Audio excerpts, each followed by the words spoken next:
తెల్ల బట్టలు లేకపోతే ఎన్ని బట్టలు మార్చినా, ఏ రంగు బట్టలు మార్చినా బ్రతుకు మారదు. ఆలోచించు, యోచించు, అర్థం చేసుకో. కొబ్బరికాయలు కొట్టి, కోడిపుంజులు కోసి, గొర్రె పొట్టేలు వధించినా, ఏం వధించినా, మేకపోతులు వధించినా నిజమైన వర్షిప్ అది కాదు.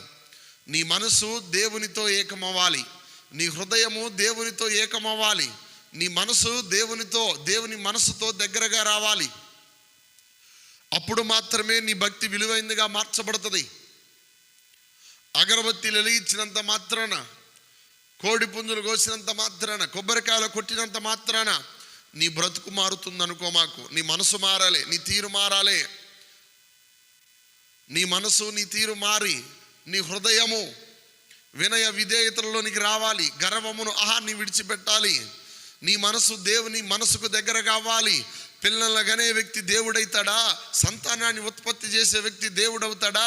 దేవుడికి సంతానం ఉంటే ప్రజలెందుకు? దేవుడికి భార్య బిడ్డలు ఉంటే, 2-3 భార్యలు ఉండి ఇదంతా కలిగి ఉంటే ఇక దేవుడికి ప్రజలతో పనే ఉంది.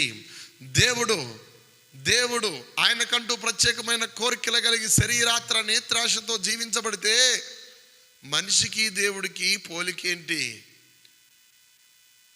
మనుషుల కోసమే కదా దేవుడు వచ్చింది, మనిషి జీవితాల కోసమే కదా దేవుడు వచ్చింది. ఆలోచించు, అర్థం చేసుకో.